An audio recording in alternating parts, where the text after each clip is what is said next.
भाइयों बहनों, चलते चलते मैं एक और बड़े षड्यंत्र से आप सबको सावधान करना चाहता हूं। जैसे जैसे चुनाव पास आ रहे हैं, ये तृणमूल वालों को अपनी पराजय निश्चित दिखाई देने लगी है।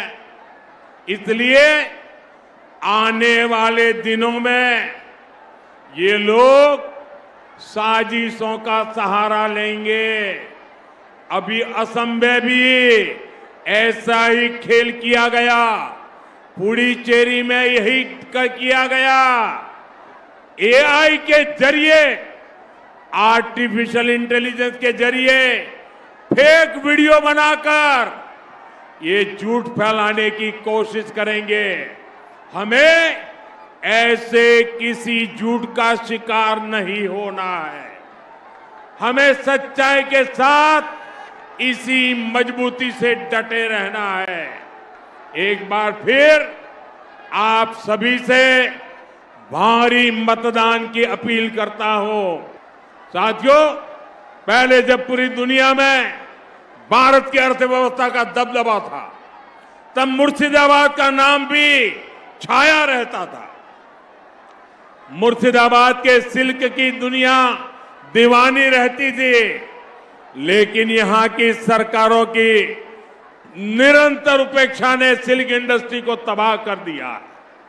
बीजेपी सरकार बनेगी तो इस स्थिति में भी सुधार किया जाएगा। आज बीजेपी सरकार देश भर में टेक्सटाइल पार्क बनवा रही है। बंगाल में भी हम सिल्क किसानों के लिए विशेष नीतियां बनाएंगे, उनका जीवन सुधारेंगे।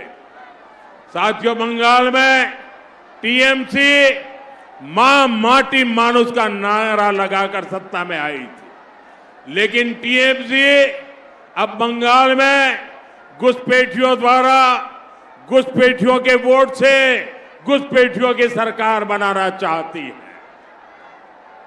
आप मुझे बताइए, क्या आप घुसपैठियों की सरकार बनने देंगे? घुसपैठियों की सरकार चलने देंगे? घुसपैठियों को सरकार में आने देंगे? साथियों, पूरे बंगाल के लोगों ने, हम सब ने मिलकर के टीएमसी को घुसपैठियों की सरकार बनने नहीं देना है। इसलिए बंगाल का ये चुनाव केवल सत्ता परिवर्तन का ही चुनाव नहीं है।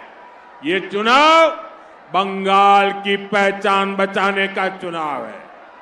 आज यहां कई इलाकों में डेमोग्राफी तेजी से बदल रही है। आपकी जमीनें कब्जा हो रही है। बंगाली मानुष के व्यापार रोजगार पर कब्जा हो रहा है। बंगाल की संस्कृति पर खुलेआम हमले होने लगे हैं। अभी पिछले महीने रामनवमी का पावन अवसर था। पूरा देश श्रद्धा में डूबा हुआ था, लेकिन पश्चिम बंगाल में जो कुछ हुआ आप सबने देखा। रामनवमी के जुलूस पर पत्थरबाजी हुई, दुकानों में तोड़फोड़ हुई, आगजनी हुई। साथियों, हर साल ऐसे ही हालत बंगाल में होते हैं, लेकिन हमलावर बेखौफ है, क्योंकि उन्हें पता है कि टीएमसी उन्हें बचाने के लिए खड़ी है। इन्हीं घुसपैठियों का नाम लेकर टीएमसी खुलेआम बंगाल के बहुसंख्यकों को धमकी देती है, उनके सफाये की बात कहती है। साथियों, बीजेपी ने अपने घोषणा पत्र में साफ साफ कह दिया है, अतीत में बंगाल के साथ जो हुआ अब उसे दोहराने नहीं दिया जाएगा।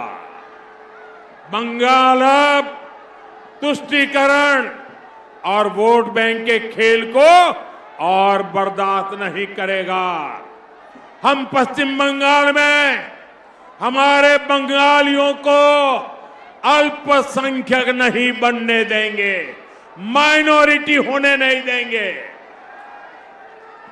साथियों, आज बंगाल में परिवर्तन का जो माहौल बना है, ये बहुत बड़ा मौका है।